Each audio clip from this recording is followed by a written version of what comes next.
Assalamualaikum warahmatullahi wabarakatuh. Perkenalkan, nama saya Azhara Syafarah, NIM C10230007. Di sini saya akan membuat video tentang SAP pasien tuberkulosis. Assalamualaikum Ibu. Di sini saya akan memberikan penyuluhan atau memberitahu kepada Ibu mengenai penyakit TBC atau tuberkulosis yang Bapak sedang alami ya Bu. Sebelumnya, saya perkenalkan diri saya terlebih dahulu ya Bu. Perkenalkan, saya perawat Azhara Syafarah, biasa dipanggil perawat Zahra. Pertama-tama, apakah Bapak dan Ibu mengetahui tentang penyakit TBC atau tuberkulosis? Tahu. Apa Ibu penyakit TBC yang Ibu ketahui? Batuk. Oke, jadi saya akan menjelaskan apa sih penyakit TBC itu dan bagaimana cara pencegahannya. Jadi, penyakit tuberkulosis itu bukan penyakit keturunan ya Bu. Jadi kalau misalkan ada orang tua yang menderita tuberkulosis, tidak serta-merta anaknya juga akan mengidap tuberkulosis juga. Jadi itu bukan diturunkan sebagai bawaan genetik, tapi memang resikonya lebih tinggi terkena tuberkulosis jika ada kontak langsung dengan pasiennya. Penyakit tuberkulosis juga bukan merupakan akibat dari guna-guna atau ilmu sihir. Jadi, penyakit TBC ini adalah penyakit menular yang disebabkan oleh kuman TBC yang tampak kimianya adalah Mycobacterium tuberculosis. Gejala-gejala TBC ini yakni ada gejala utama. Gejala utama TBC yaitu batuk. Dan batuk yang dialami biasanya lama, biasanya lebih dari 2 minggu dan disertai dahak. Pada kasus yang berat juga bisa disertai sesak nafas dan nyeri dada.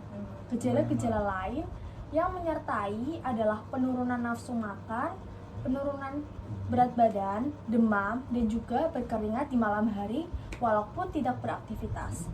Dan jika kita sudah tahu gejala TBC, kemudian kita merasakan, kita tidak perlu khawatir, tidak perlu takut. Yang dilakukan Ibu adalah dan Bapak adalah segera periksa ke dokter maupun ke dinas kesehatan, yaitu puskesmas atau rumah sakit. Di sini yang mengidap gejala itu belum tentu mengidap tuberkulosis. Jadi nanti kita akan melakukan pengecekan. Salah satunya adalah pengecekan darah. Apakah dalam darah tersebut ada kuman TBC-nya atau tidak? Kalau memang dalam hasil pengecekan darahnya terdapat kuman TBC, itu berarti dia menderita TBC.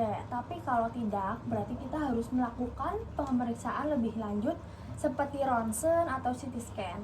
Jika sudah benar pasien tersebut menderita TBC, lalu apa yang harus kita lakukan?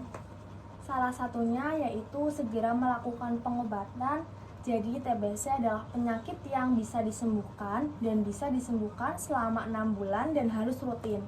Jika pengobatannya bolong-bolong, maka kita harus melakukannya dari awal.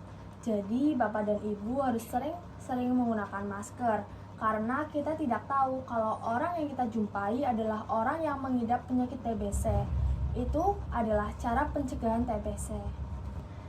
Nah, TBC ini ditularkan melalui dropfast ya Bu, karena tadi dia gejalanya utama yaitu batuk. Otomatis orang yang batuk itu apabila tidak menggunakan masker, kuman TBC ini akan keluar beserta batuk yang ia keluarkan. Dan orang-orang di sekitarnya yang tidak menggunakan masker juga akan menghirup kuman tersebut. Kuman itu akan bersarang di paru-paru. Kemudian apabila daya tahan tubuh lemah, maka orang-orang di sekitar juga akan mengidap penyakit TBC. Jadi pencegahannya juga banyak lagi. Jadi pada pasien-pasien yang sudah mengidap TBC, yang harus dilakukan adalah minum obat secara teratur selama 6 bulan dan menggunakan etika batuk yang benar. Kemudian kalau batuk itu tidak boleh membuang dahak sembarangan. Jadi untuk di rumah agar bisa menjaga sirkulasi dan ventilasi rumah. Karena apa? Karena kuman TBC ini akan mati apabila sering terkena paparan sinar matahari dan sirkulasi udara yang baik. Jadi dipastikan agar jendela terbuka, ada aliran udara yang masuk. Dan saya akan menjelaskan tentang etika batuk yang benar ya Bu. Jadi cara pertama yaitu kalau ada tisu atau sarung tangan, kita bisa menutup hidung dan mulut dengan tisu atau sarung tangan.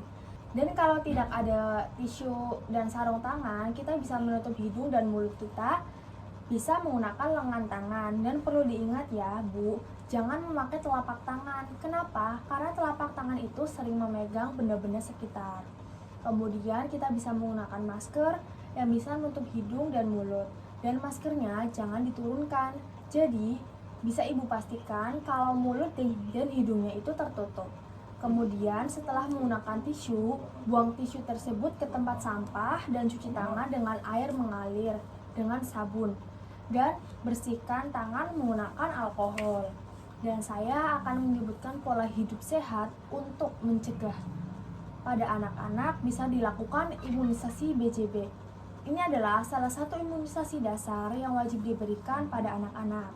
Kemudian, jika bergejala, kita bisa melakukan pendeteksian ini dengan melakukan pemeriksaan ke dokter dan akan dilakukan pemeriksaan dahak sesuai dengan indikasinya. Pada pasien-pasien yang kontak langsung dengan pasien tuberkulosis, wajib melakukan deteksi ini ya Bu. Dan kita harus rutin berolahraga untuk menghindari stres, istirahat yang cukup, makan makanan yang bergizi seimbang. Kemudian kita bisa rajin menghirup udara segar, olahraga teratur, dan bisa menjaga kebersihan. Ada yang mau ditanyakan Bu? Ya. Baik, jika tidak ada, saya akhiri ya Bu. Terima kasih. Assalamualaikum warahmatullahi wabarakatuh.